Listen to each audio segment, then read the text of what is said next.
Joining me right now is Heritage Foundation Vice President of National Security and former Deputy National Security Advisor to President Trump, Victoria Coates. And Victoria, right on cue, CNN reporting this quote-unquote, low confidence intelligence report, that it wasn't as successful as the president has talked about. Your reaction?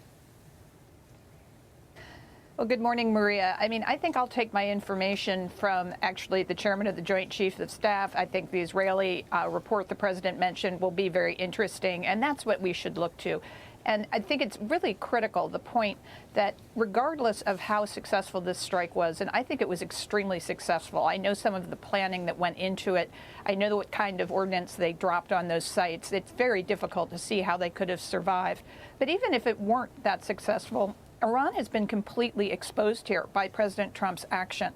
They have no defenses against us. And so if we have to go back, we'll go back. And he said he's willing to do that in the event it's necessary. But I don't think it will be. Do you think that this ceasefire between Israel and Iran stands? I do. I think it's in everybody's best interest, and I think we can then get to the negotiating table with the United States in a dominant position. I think that 2 weeks ago, you might have said that Iran had a lot of cards, that we were going to have to make concessions on enrichment or any other topic you care to mention. But now it's Iran who's going to have to make significant concessions. And Special Envoy Witkoff reiterated last night that there was going to be no enrichment permitted for Iran going forward. That's a huge step toward ensuring that their nuclear program, if it continues, remains strictly civilian with no military dimension. Yeah, here's Witkoff last night. Watch this.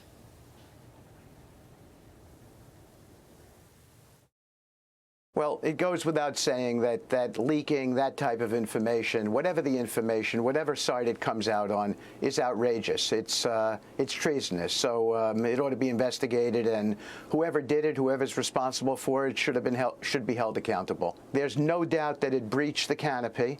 There's no doubt that it was well within reach of the depth that these bunker buster bombs go to, and there's no doubt that it was obliterated. So the reporting out there that in some ways suggests that we did not achieve the objective is just completely preposterous.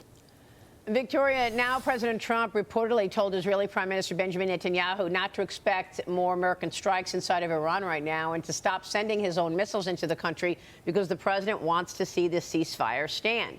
Do you have any sense of the opinions or sentiment from NATO members? The president, of course, in the Netherlands today for the NATO summit. Convening with world leaders on day 2. He spoke about defense spending yesterday as well. But what are your thoughts in terms of where Europe stands on all of this?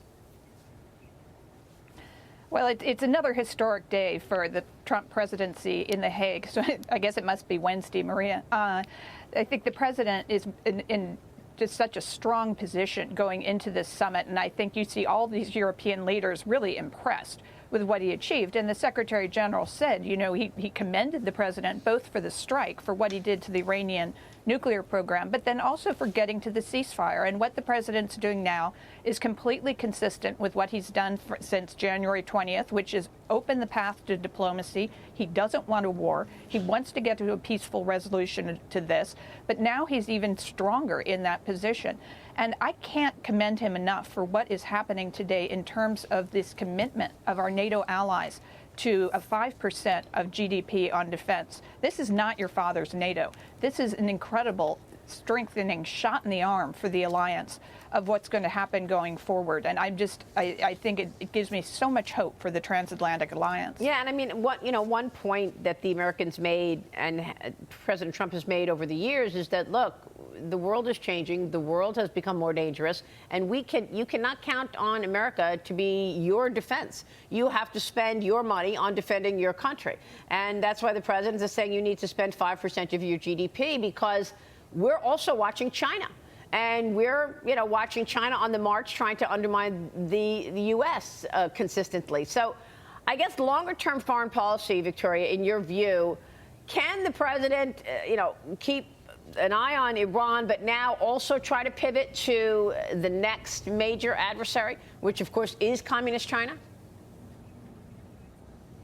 Oh, absolutely. I think we need to see all these things kind of holistically as interconnected. And as we've discussed, the connections between Russia and China and Iran have really grown much, much more strong during the Biden presidency when they were unchecked. But now, the president is sending this message of tremendous strength. And I think particularly for the Ukraine situation, and he'll be meeting with President Zelensky later on today, this is the strongest message we can send to Putin.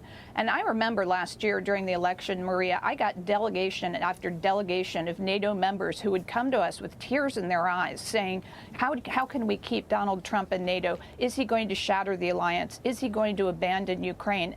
And I kept saying, why would he? He didn't during the first term. Yeah. And now we're seeing proof of that. He is strengthening NATO. He's making it stronger than it's ever been.